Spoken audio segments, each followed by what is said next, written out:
everybody. It's Jeff, Aromatics. Hope everybody is doing well. It is a very sunny but pretty chilly, cold day here in Canada. I think I've been pretty good about complaining about the weather this year. If you've watched my past winter weather, the last couple of years videos, you'd probably notice I complain a little bit. I complain quite a bit about the cold weather. I'm just a warm weather guy. Everything I do that I enjoy outside consists of warm weather, whether it be smoking my pipe, reading books, going fishing, riding my motorbike, all that kind of stuff. I just find as I get older, I like the warmer weather. But it's coming.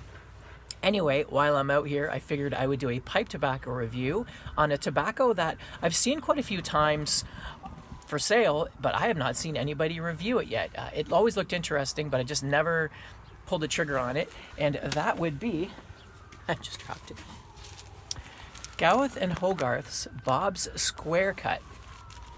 This tobacco, I think, is sort of the ugly step cousin to Bob's Chocolate Flake, and I think some people get upset because for some reason the description describes it as a sort of alternative version of that, and then when people try it they realize that it's maybe it's close in a lot of aspects, but there's a few things that it contains that totally changes the profile, so that even though it could be 90% the same as Bob's Chocolate Flake, which I have no idea if it is, that 10% difference just makes it a totally different tobacco.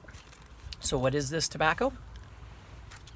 First of all, it is a mostly Virginia, and it says it's from the usual exotic tobaccos from Zimbabwe.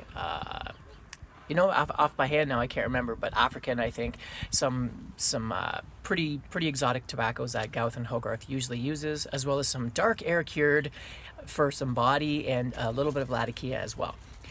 I laugh when I hear these odd descriptions like dark air fired. It's the same as the cigar world. Well, they'll say Cuban seed tobacco. That really doesn't mean anything at all, because most of the seed you get in most of your cigars is a Cuban seed grown tobacco, except for a few rare exceptions of maybe some Piloto Cubano from Dominican, or some Pennsylvania broadleaf, etc. But most of the stuff you get from Nicaragua is a Cuban seed tobacco. So a lot of the stuff they just add to kind of make it sound fancy and not really tell you what they're blending with, kind of keep it a secret. That's what I feel. Anyway, I've got my Medico Esquire pipe loaded up, and I've mentioned it before, you can't see it now that it's not lit, but it has this unique but characteristic where the tobacco never, once it's burning, it never touches the edge of the pipe as it burns down. It's like it's scared of the pipe, and it burns really great. It's one of my best smoking Briar pipes, and it's one of my cheaper ones. So, and I've mentioned that in other videos, and it's doing it again, and maybe I'll show you that once I get it lit, if it does it, and if I can actually see it on the camera. Well, let's get lit. Oh yeah, the smell in the bag and how it looks. I'll show you a picture of it here. It looks like it's a flake, and then it's been cut into squares, which is pretty handy, because if you want to rub it out, you can rub it out, or if you want to fold and stuff it, it's kind of ready to go. It's in just about the right size for most pipes. So mine's kind of broken up now because I've been carrying it around, but that's kind of a broken up square. That's what it looks like. Nice kind of brown, kind of golden brown. Very fragrant. This is a aromatic tobacco from top to bottom. Nothing like Bob's Chocolate Flake. Bob's Chocolate Flake has those cocoa almost, what's that word I'm looking for? It's a type of hazelnut type of smell. This just smells like brown flake scented Lakeland. This is probably one of the most scented Lakelands out there. So if you kind of are one of those ones that have found that lately Gawith and Hoggarth hasn't been flavoring their tobaccos as much, if you think that, like say Ennerdale isn't what it used to be, or brown flake scented isn't what it used to be, this would be, you should try this one out if you like the more aromatic forward Gawith and Hoggarth tobaccos. So yeah, it smells perfumey. It's supposed to have vanilla, cocoa, and chocolate. To me, if it has the cocoa and chocolate, it's way overpowered by that Lakeland perfume, rose water, soapy, sweet, very sweet, soapy smell. which I personally like, but a lot of people do not like. And if you don't like Lakelands, you will not like this. I left my lighter on, ran out of fuel, so I had to grab another lighter. So off the first light, the major flavors that I'm getting remind me of, it's a very brown bread, common taste to the usual brown type flakes you get from Gawith and Hoggarth. Kind of reminds me a little bit of Glengarry flake, a lot like brown flake and brown flake scented.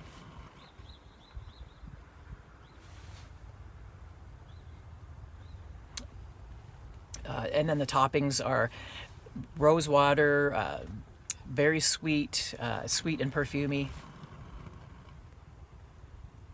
I don't really get that Latakia. If you do, it's just overpowered by the aromatic power, the power of the aromatic toppings on here.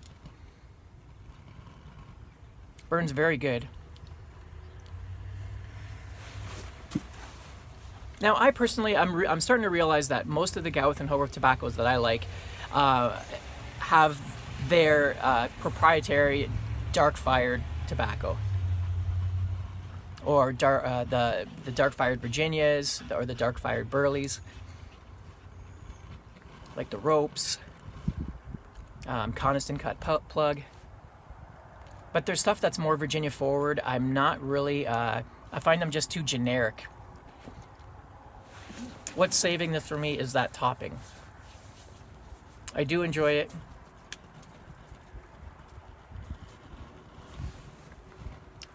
And I dry it out a little bit extra, a little bit more than usual, just to give it a little more edge, because otherwise it's pretty dull. But overall, I would just say it's like a brown bread, kind of toasty type of Virginia, like their usual Virginia, with a little bit of, there's a burley hit in there that you can get. I don't taste the Latakia.